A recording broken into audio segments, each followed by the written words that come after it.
Hi friends, welcome to Universal Classes. स्वागत है आपका यूनिवर्सल क्लासेस में। तो कैसे आप सभी। हम उम्मीद करते हैं कि आप शानदार होंगे और शानदार तरीके से आप अपनी पढ़ाई कर रहे होंगे। स्वागत है आपका एक बार फिर से टीजीटी और पीजीटी के लिए इतिहास की प्रैक्टिस सेट में, जो कि रोज़ शाम को 7:30 बजे होती है। तो 7:30 बजे शाम को विजिट करना ना भूलें। और सुबह में 8 बजे होती है भूगोल की प्रैक्टिस सेट। और एक हम कंबाइंड प्रैक्टिस सेट ला रहे हैं पूरा सोशल साइंस के लिए, इतिहास और भूगोल की एक साथ में। उसके भी टाइमिंग जल्द हम सेट करने वाले हैं। तब तक आप अलग अलग प्रैक्टिस करिए और कितना आप सही कर पा रहे हैं आप इसको कमेंट बॉक्स में कमेंट करके ज़रूर बताइए। क्या सेशन आपके लिए काफ़ी इंपॉर्टेंट होने वाला है। तो चलिए शुरू करते हैं आज के इस महत्वपूर्ण सेशन को। सूफीवाद की चिश्तिया शाखा का संस्थापक कौन था? ख्वाजा बदरुद्दीन, ख्वाजा बहाउद्दीन, ख्वाजा मुइनुद्दीन या फिर ख्वाजा अबू अब्दाल।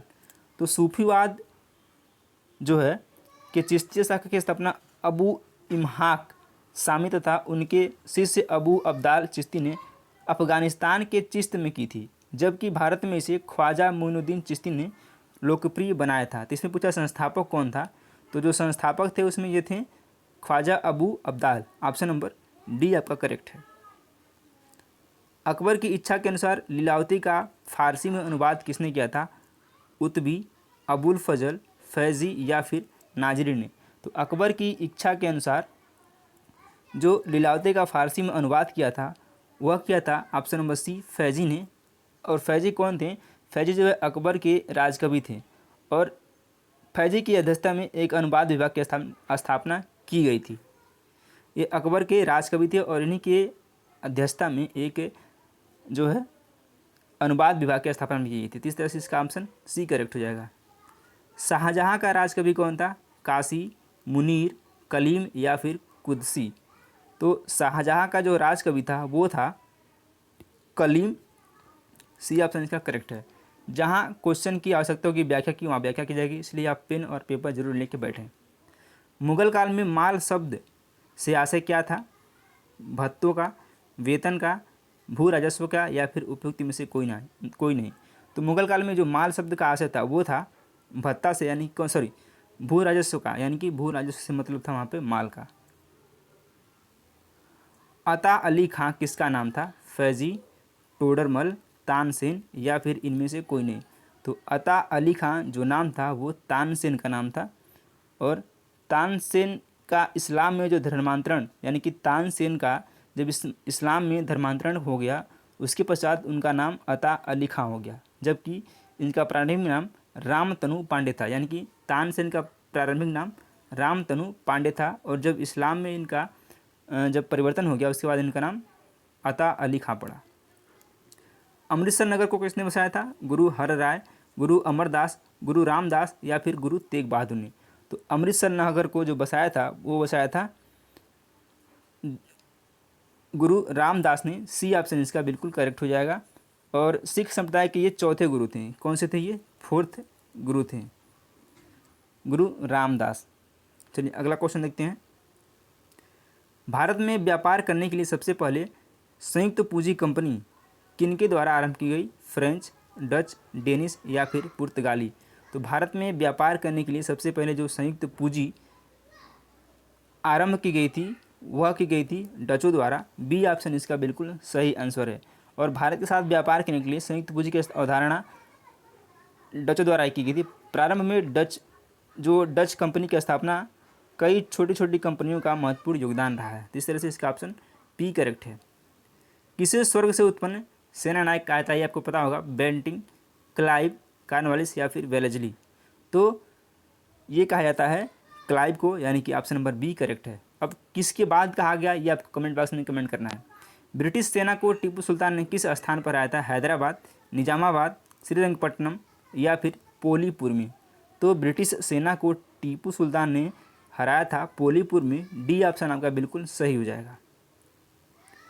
किस वर्ष बंगाल से दासों के निर्यात को बंद कर दिया गया था? 1789, 1764, 1843 या फिर 1829। तो इसका आंसर क्या हो जाएगा? इसका आंसर हो जाएगा 1789 में। ऑप्शन नंबर ए करेक्ट है। और 1889 के बाद जो है 1889 के एक घोषणा पत्र के अनुसार बंगाल में दासों के निर्यात पर प्रतिबंध लगा दिया गया। एलन बरो ने 1843 ईस्वी की एक्ट 5 द्वारा दास प्रथा का अंत किया था। ये भी आपको याद रखना है कि किसने अंत किया था दासप्रथा के तहत, एलन बरो ने एक्ट 5 के तहत और 1843 में। पेशवाई को कब समाप्त किया गया? 1802, 1818, 1858 या फिर 1861? तो पेशवाई को समाप्त किया गया था 1818 में। बी ऑप्शन इसका बिल्कुल सही है। अगला प्रश्न देखते हैं। कौन भारत का एकमात्र यहूदी वायसराय था? Lord Irwin, Lord Canning, Lord reading या फिर लॉर्ड रिपन? तो 47 का हो जाएगा सी, लॉर्ड रीडिंग जो था, Lord Reading. Option number C Bharat का एकमात्र यहूदी वायसराय था। सी ऑप्शन बिल्कुल सत्य है। अगला प्रश्न, 1857 के स्वतंत्रता संग्राम में किस भारतीय राजवंश ने अंग्रेजों की सर्वाधिक सहायता की थी? इंदौर के होलकर, नागपुर के भोसले, ग्वालियर के सिंधिया या फिर उपयुक्त में से कोई नहीं? तो इसका जो करेक्ट आंसर है ऑप्शन नंबर सी, ग्वालियर के सिंधिया ने अंग्रेजों की सबसे ज़्यादा सहायता की थी। सी ऑप्शन इसका बिल्कुल सही है। महात्मा गांधी के विचारों से प्रभावित होने वाले प्रथम आदिवासी नेता कौन थे? ठक्कर बापा, जोड़ा नांग, रानी गैडिलियो या फिर इनमें से कोई नहीं? तो इसका जो करेक्ट आंसर हो जाएगा वो हो जाएगा ऑप्शन नंबर बी, जोड़ा नांग। बी ऑप्शन इसका बिल्कुल सही है। गांधी जी के विचारों से प्रभावित जो होने वाले थे पहले ये नेता थे जोड़ा नांग, जो कि कहाँ के थे? मणिपुर के। ये नागा जनजाति से संबंधित थे। कहाँ से थे? मणिपुर के, यानी कि मणिपुर के ये क्या थे? नागा जनजाति से संबंधित थे। ये भी आपको याद रखना है, ये क्वेश्चन पूछ सकता है। अगला प्रश्न है, भारत में आधुनिक शिक्षा प्रणाली की नींव किससे पड़ी थी? 1813 के चार्टर एक्ट से, 1882 का हंटर आयोग, 1835 के मैकाले का स्मरण पत्र या फिर 1854 का वुड डिस्पैच? यह काफ़ी इंपॉर्टेंट क्वेश्चन है। तो कब पड़ी थी? 1835 के मैकाले के स्मरण पत्र से। सी ऑप्शन बिल्कुल सही है। अगला प्रश्न, हरिजन पत्रिका के प्रारंभकर्ता कौन थे? गांधी, तिलक, गोखले या फिर नौरोजी? तो यह क्वेश्चन कई बार लोगों को कन्फ्यूज़ करता है। यदि यहीं पे दे दिया डॉक्टर भीमराव अम्बेडकर तो आप धड़ से लगाएंगे आंसर डॉक्टर भीमराव अम्बेडकर, जो कि गलत है। जो हरिजन पत्रिका के प्रारंभकर्ता थे वो थे गांधी। ऑप्शन नंबर ए बिल्कुल सत्य है। राम मोहन राय द्वारा स्थापित प्रथम संस्था कौन सी थी? ब्रह्म सभा, ब्रह्म समाज, आत्मी सभा या फिर तत्व बोधिनी सभा? तो राजा राम मोहन राय द्वारा जो स्थापित प्रथम संस्था थी वह थी आत्मी सभा। ऑप्शन नंबर सी बिल्कुल सही है। और इसकी स्थापना कब हुई थी? ये हुई थी 1815 में। बहुत से लोग लगाएंगे ब्रह्म समाज, लेकिन ब्रह्म समाज की स्थापना 1828 में हुई थी। ये भी आपको ध्यान रखना है। किसने कहा कि यदि भगवान अस्पृश्यता को सहन करते हैं तो मैं उन्हें नहीं मानूंगा? अंबेडकर, गांधी, तिलक या फिर रनाडे? तो ये कौन है? ये हैं ऑप्शन नंबर सी, तिलक। सी ऑप्शन बिल्कुल करेक्ट हो जाएगा। आपको अंबेडकर और तिलक के बीच में, अंबेडकर और गांधी के बीच में कंफ्यूज नहीं होना है, तिलक जी हैं इसके। भारत की स्वतंत्रता के समय कांग्रेस का अध्यक्ष कौन था? अबुल कलाम आज़ाद, पुरुषोत्तम दास टंडन, जेपी कृपलानी या फिर सरदार पटेल? तो भारत की स्वतंत्रता के समय जो कांग्रेस के अध्यक्ष थे वो थे JP Kripalani. Option number C बिल्कुल करेक्ट है। और ये कब की बात है? इन्हें जो है जेपी कृपलानी थे, इन्हें वर्ष 1946 के मेरठ अधिवेशन में कांग्रेस का अध्यक्ष चुना गया था। यानी कि इनको 1946 में मेरठ जो है मेरठ के अधिवेशन में इनको चुना गया था। तो इस तरह से सी ऑप्शन का करेक्ट हो जाएगा। तिलक को लेकर किसने कहा था कि संस्कृत के विद्वान के रूप में तिलक में मेरी दिलचस्पी है? ये इंपॉर्टेंट स्टेटमेंट है। William Jones, Max Muller, Einstein या फिर एओ ह्यूम ने? तो यह कहा था मैक्स मुलर ने। बी ऑप्शन बिल्कुल सत्य है, सही है। और ये मैक्स मुलर का एक कथन है। अगला प्रश्न, काकोरी कांड मुकदमे में सरकारी वकील था कृष्ण बहादुर, मोहनलाल सक्सेना, प्रभात चंद या फिर जगत नारायण मुल्ला? तो कौन थे? जगत नारायण मुल्ला थे काकोरी कांड में सरकारी वकील। डी ऑप्शन बिल्कुल सही है। भगत सिंह, सुखदेव और राजगुरु को किस केस में फांसी दी गई थी?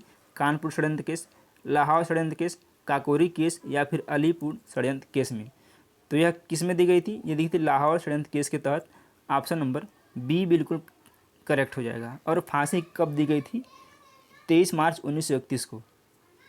23 मार्च, ये काफ़ी फेमस क्वेश्चन है। 23 मार्च 1931 को हमारे इन सपूतों को फांसी दे दी गई थी।